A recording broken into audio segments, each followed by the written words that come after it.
Hi, everybody. Welcome to Fridays with Sue and Steph. And we've been gone for a while, so it's a treat to be Yeah. back. We're going to start. We remembered our new system. So we're going to start with what is July 29th in the world of news. And so, Steph, I think you I know mean, what I this mean, is. it's so obvious from how we look, but I'm gonna throw it out there anyway. It's National Lipstick Day. I know. You can see we're celebrating. It's a very big celebration over here in the 44122 for anybody else. You know what though? It's such a funny thing because I always think like, wow, lipstick sales during COVID, right? You're wearing masks. Like who was wearing? Oh, that's so funny. Yeah, I thought That about it is all the so funny. time. But wait, wasn't it? So it's National Lipstick Day. Any other ones? Oh yeah, there was another one, Lasagna National, Day. what is it? National Lasagna Day. Lasagna Day. I know. Okay, Who that's a good one. knew? All these I years. I mean, honestly, who came up with that brilliance? It's so Yeah. excellent. Okay, And chicken wings. chicken wings. That's a National good one. chicken. That should be a national holiday. Yeah, no, we should have that for dinner tonight just to celebrate. Yeah, it's such a good Okay. idea. So, and then the other thing is that we have recommendations for you. My recommendation, Dan and I just went on a hiking trip, and we used hiking sticks, which we had never done before. Mm, And it was a game changer, yeah. especially coming down. Yeah. Like slippery and a little scary. And those hiking sticks really stabilized us. Yeah. Love it, love it, love it. If you've never done it, do you use them, Steph? I do. I You have do. your own So pair? mm-hmm. Yeah. Yeah. Yeah. I love them. I probably should use them more than I do, even though I keep them in my car. And even just if you have one. So I've been on hikes where I have two and like somebody will be behind me and they're like, oh, I'm like, here you go. And I'll just pass one back. Yeah, it is a big game changer. And the down on your knees as you age, not so As great. your knees age, as your knees age. As your knees age, I am as youthful as my chicken wings and lipstick would indicate. Yeah. So, okay. So, what we're going to talk about today is Steph and I both have adult children, and having adult children shifts the power dynamic. And at least it became clear to me that my kids had all the power. And by that I mean I could impose what I want, but if I want to have a relationship with them and I want them to come home or come, Yeah. have me go visit or whatever, the ball is in their court. Like they can be like, she's so irritating. Mom, it's not a good time for you to come visit, right? Yeah. And so what that did was it made me have to shift how I engage with them, which was like not a small feat. Yeah. And in my life, it meant not imposing what I thought was solutions to problems they had. That's a really, really big one.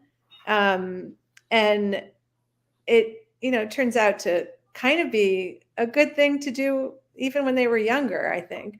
So I think I learned it in the reverse order. And so you had asked, Steph, what would you do differently?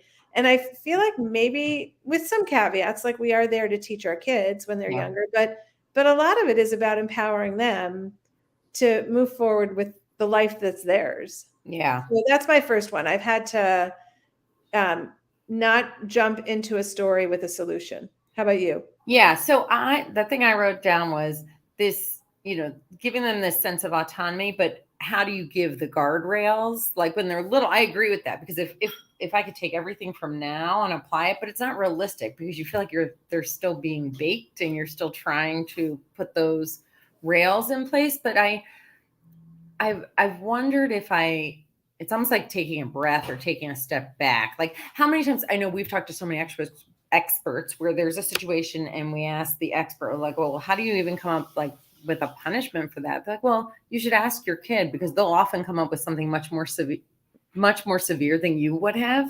And that always struck me as like, wow, could that really be true? And it was true. And so that fits in, like, I feel like that really fit in. That's one that I feel like can apply at so many junctures. Like, and again, it's handing it back to them.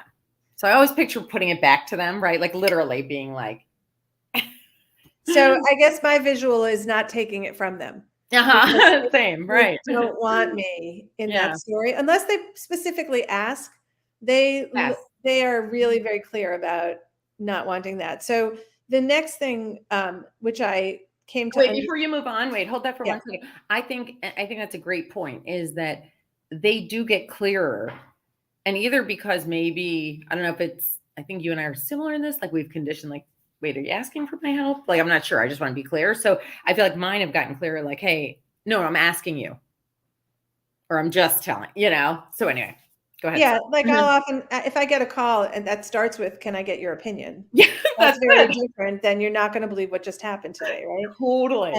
And the other thing Totally. is, which someone pointed out to me, my therapist, when I wanna find solutions for their problems, it's because I think I can do it better than they can. Wow. Mhm. And the sad part of that story, the part that made me feel really disappointed, was I wanna give them the sense that they can control their Yeah, lives. I never want them to feel like they can't figure it out, totally. and yet I am walking around with, "Just let me help you. I Just let me know. help you here." And Mhm. that message, which is not perceived, it's true, is that I think I can do it better than they can do it. And so working backwards from that, and seeing your kids as grown and competent and maybe going to get it wrong, but it's their choice Yeah. to move forward. Yeah, it's funny. One of the things, I didn't learn it for a while, and it's probably been more applicable as the kids have aged, is like, I'll say, well, what are you thinking?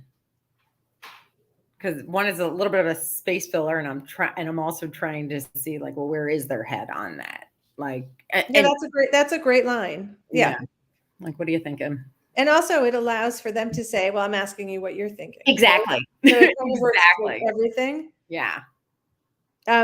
So did you have another one to add, or? No. That Okay. was So my last one, um, and this is like, I would say, as big a regret as I can get my head around, is that I yeah. think the right answer is always compassion. Yeah. And it doesn't mean that it ends there. Yeah. Like, it could be that I'm compassionate when they need it now, but I might find a time later to say, have you thought about what they said or what happened or anything like that? Yeah. But it's always what they want. It's always what we want as humans, like that we tell some outrageous story, even make ourselves look bad, and somebody says to you, that must really feel terrible. Yeah. Whatever it is, like, you don't want someone to point out how you are misreading the world. Totally. I think this is your fault. Like that's never the answer we're looking for. So why, as a parent, would I think that I should parent that way? And because my kids are grown and they don't want that feedback, and they're really clear about it, compassion is really what is the Yeah. alternative, and it turns out to be the right answer. And Yeah. we hear that from experts all the time, who talk about how um, timing is so important. And in the moment of the crisis, even if it feels like a nothing crisis to you, but they're feeling like it's a big crisis, in that moment, all anyone wants is that hug, whether it's a virtual one or a word one or a physical one, just that feeling like someone's got your back.